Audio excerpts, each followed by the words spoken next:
Numbers chapter 21. When King Arid, the Canaanite, which dwelt toward the south, heard tell that Israel came by the way of the spies, then fought he against Israel, and took of them prisoners. So Israel vowed a vow unto the Lord, and said, If thou wilt deliver and give this people into mine hand, then I will utterly destroy their cities. And the Lord heard the voice of Israel, and delivered them the Canaanites, and they utterly destroyed them and their cities, and called the name of the place Hormah. After they departed from the Mount Hor by the way of the Red Sea, to compass the land of Edom, and the people were sore grieved because of the way. And the people spake against God, and against Moses, saying, Wherefore have ye brought us out of Egypt, to die in the wilderness? For here is neither bread nor water, and our soul loatheth this light bread. Wherefore the Lord sent fiery serpents among the people, which stung the people, so that many of the people of Israel died.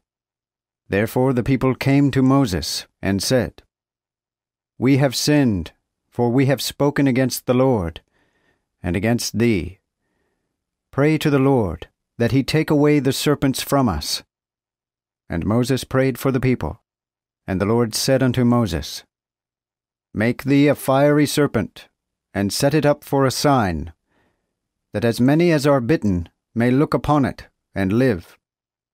So Moses made a serpent of brass, and set it up for a sign. And when a serpent had bitten a man, then he looked to the serpent of brass, and lived. And the children of Israel departed thence, and pitched in Oboth. And they departed from Oboth, and pitched in Ijah-abarim, in the wilderness, which is before Moab, on the east side. They removed thence, and pitched upon the river of Zered. Thence they departed, and pitched on the other side of Arnon, which is in the wilderness, and cometh out of the coasts of the Amorites.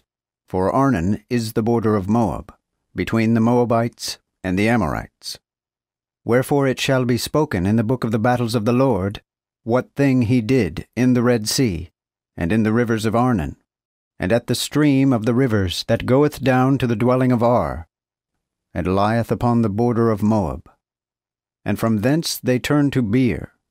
The same is the well where the Lord said unto Moses, Assemble the people, and I will give them water. Then Israel sang this song, Rise up well, sing ye unto it. The princes dug this well, the captains of the people dug it, even the lawgiver, with their staves. And from the wilderness they came to Mattanah, and from Mattanah to Nahaliel, and from Nahaliel to Bamoth, and from Bamoth in the valley that is in the plain of Moab, to the top of Pisgah, that looketh toward Jeshimon. Then Israel sent messengers unto Sihon, king of the Amorites, saying, Let me go through thy land. We will not turn aside into the fields, nor into the vineyards, neither drink of the waters of the wells. We will go by the king's way, until we be past thy country. But Sihon gave Israel no license to pass through his country.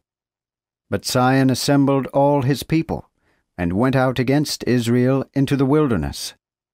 And he came to Jahaz, and fought against Israel. But Israel smote him with the edge of the sword, and conquered his land, from Arnon unto Jabbok, even unto the children of Ammon. For the border of the children of Ammon was strong. And Israel took all these cities, and dwelt in all the cities of the Amorites in Heshbon, and in all the villages thereof. For Heshbon was the city of Sihon, the king of the Amorites, which had fought beforetime against the king of the Moabites, and had taken all his land out of his hand, even unto Arnon. Wherefore they that speak in Proverbs say, Come to Heshbon, let the city of Sihon be built and repaired. For a fire is gone out of Heshbon, and a flame from the city of Sihon, and hath consumed Ar of the Moabites, and the lords of Bamoth in Arnon. Woe be to thee, Moab! O people of Chemosh, thou art undone. He hath suffered his sons to be pursued, and his daughters to be in captivity to Sihon the king of the Amorites. Their empire also is lost from Heshbon unto Dibon, and we have destroyed them unto Nophah, which reacheth unto Medeba. Thus Israel dwelt in the land of the Amorites.